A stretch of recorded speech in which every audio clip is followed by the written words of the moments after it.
6장. 그러면 우리가 무슨 말을 더 하겠습니까? 은혜를 더하게 하려고 계속 죄를 지어야 하겠습니까? 절대로 그럴 수 없습니다. 죄에 대하여 죽은 우리가 어떻게 죄의 가운데서 살 수 있겠습니까?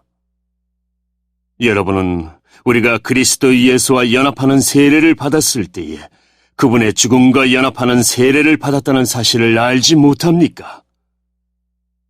그러므로 우리가 죽음에 이르는 세례를 받음으로 그리스도와 함께 묻힌 것은 그리스도께서 아버지의 영광으로 죽은 자들 가운데서 살아나신 것처럼 우리도 새 생명 가운데서 살기 위함입니다.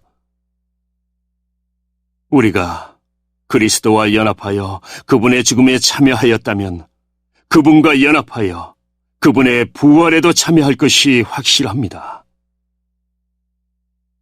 우리는 우리의 옛사람이 그리스도와 함께 십자가에 못 박혀 죄의 몸이 무력하게 되었으므로 우리가 더 이상 죄의 노예가 되지 않는다는 것을 압니다. 그것은 죽은 사람은 죄의 세력에서 해방되었기 때문입니다. 우리가 그리스도와 함께 죽었다면 또한 그리스도와 함께 살아날 것도 믿습니다. 그리스도께서는 죽은 자들 가운데서 살아나셨기에 다시는 죽는 일이 없어 죽음이 그분을 지배하지 못한다는 것을 우리는 압니다. 그리스도께서 죽으신 것은 죄에 대해서 단번에 죽으신 것이며 그리스도께서 다시 살아나신 것은 하나님께 대하여 살아나신 것입니다. 이와 같이 여러분도 여러분 자신을 죄에 대해서는 죽은 사람으로 하나님께 대해서는 그리스도 예수 안에서 살아있는 사람으로 생각하십시오.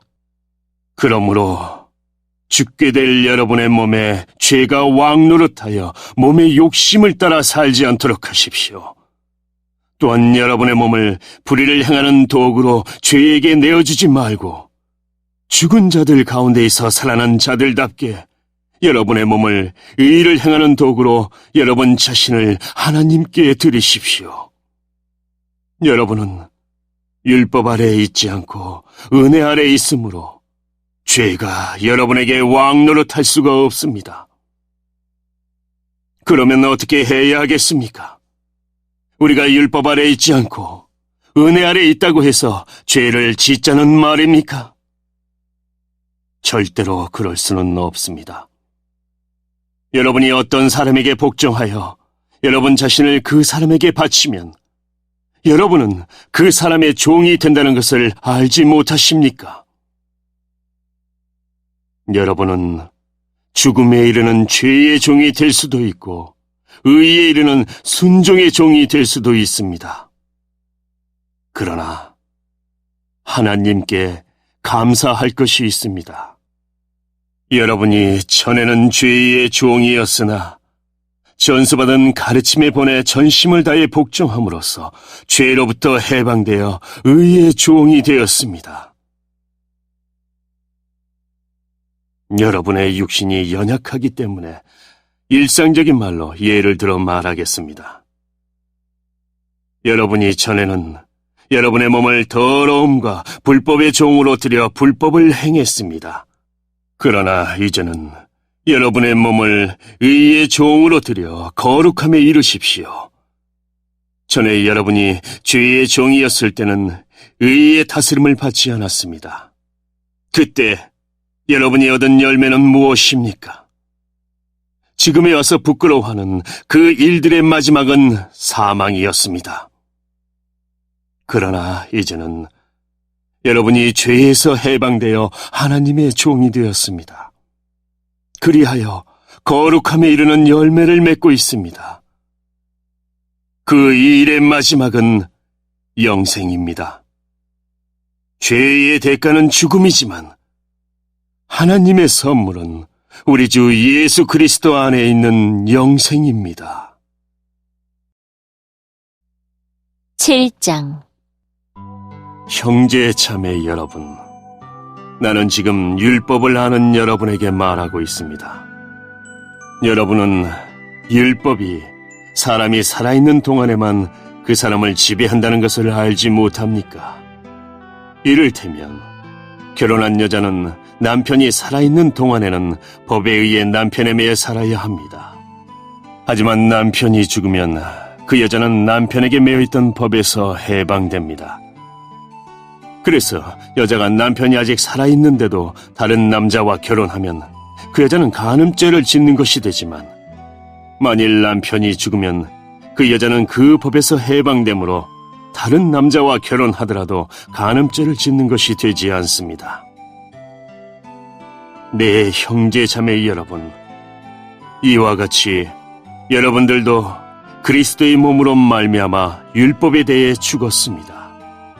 이제 여러분은 하나님께 열매를 맺기 위해 다른 분, 곧 죽은 사람들 가운데서 살아나신 그분의 사람이 되었습니다. 전에 우리가 죄의 성품에 사로잡혀 살았을 때는 율법이 우리 몸속에서 죄를 지으려는 욕망을 일으켜 죽음에 이르는 열매를 맺게 했었습니다. 그러나 이제 우리는 우리를 가둔 율법에 대해 죽고 율법으로부터 해방되었습니다. 그러므로 우리는 기록된 문자에 따라 하나님을 섬기는 것이 아니라 성령의 새로운 방법으로 하나님을 섬깁니다. 그렇다면 우리가 무슨 말을 하겠습니까? 율법이 죄입니까? 절대로 그렇지 않습니다. 율법이 없었다면 나는 죄가 무엇인지 알지 못했을 것입니다. 율법이 탐내지 말라고 말하지 않았다면 나는 탐내는 것이 무엇인지 알지 못했을 것입니다. 그러나 죄는 이 계명을 이용하여 기회를 엿보아 내 속에서 온갖 탐심을 일으켰습니다. 율법이 없다면 죄는 죽은 것이나 다름없습니다. 전에 내가 율법과 상관이 없었을 때 나는 살아 있었습니다. 그러나 계명이 들어오자 죄가 살아났고 나는 죽었습니다. 그래서 생명으로 인도해야 할 계명이 사실 나를 죽음으로 이끄는 계명이 되고 말았습니다. 죄가 계명을 이용하여 기회를 엿보아 나를 속였고 그 계명으로 나를 죽였습니다. 그러므로 율법은 거룩하며 계명도 거룩하고 의롭고 선합니다. 그렇다면 선한 것이 나에게 죽음을 가져다 주었단 말입니까? 절대로 그렇지 않습니다. 죄가 죄인 것으로 드러나도록 하기 위해서 죄는 선한 것을 이용하여 나에게 죽음을 가져왔습니다. 그리하여 죄는 계명을 통해 한층 더 죄의 참모습을 드러내게 된 것입니다. 우리는 율법이 영적인 것이라는 사실을 압니다. 그러나 나는 영적이지 못하며 죄의 노예로 팔린 몸입니다. 나는 내가 하는 일을 이해를 못하겠습니다. 내가 하고 싶어하는 이 일은 하지 않고 미워하는 일을 행하고 있으니 말입니다. 내가 그런 일을 하면서도 그 일을 원하지 않는 것은 율법이 선하다는 것을 인정하는 셈입니다. 그런데 이제는 원하지 않는 이 일을 하는 존재는 내가 아니라 내 안에 살고 있는 죄입니다. 나는 내 안에, 다시 말해서 나의 죄악된 본성 안에 선한 것이라고는 하나도 존재하지 않는다는 사실을 압니다. 선을 행하려는 바람은 내게 있지만 선을 행할 수는 없습니다. 나는 원하는 선은 행하지 않고 원하지 않는 악을 행합니다. 내가 원하지 않는 일을 행하고 있다면 그 일을 행하는 자는 내가 아니라 바로 내 안에 살고 있는 죄입니다. 그러므로 나는 이런 법칙을 발견했습니다. 선을 행하려는 마음은 나에게 있지만 악이 나와 함께 있다는 것입니다. 사실 나의 속 중심에서는 하나님의 법을 즐거워합니다. 그러나 나의 몸의 여러 부분들에서는 다른 법이 작용하고 있습니다. 그 법이 내 마음의 법과 싸워 나를 내 몸에서 작용하고 있는 죄의 법에 사로잡히게 합니다. 나는 참으로 비참한 사람입니다. 누가 나를 이 사망의 몸에서 구원해내겠습니까? 우리 주 예수 그리스도로 인하여 하나님께 감사합니다. 그러므로 나는 마음으로는 하나님의 법에 복종하는 반면 죄악된 본성으로는 죄의 법에 복종하고 있습니다.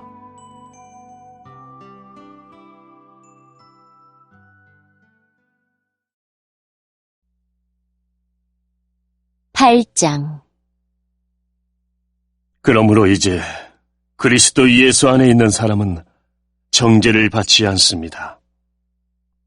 그것은 그리스도 예수 안에서 생명을 주시는 성령의 법이 죄와 사망의 법에서 여러분을 해방시켰기 때문입니다.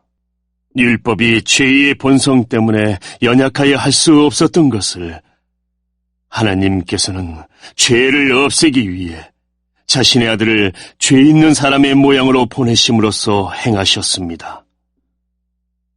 하나님께서는 죄인들 속에 거하고 있는 죄에 대해 유죄 판결을 내리셨습니다. 이렇게 하여 죄의 본성에 따라 살지 아니하고 성령에 따라 살고 있는 우리에게 율법의 의로운 요구들이 완벽히 이루어졌습니다.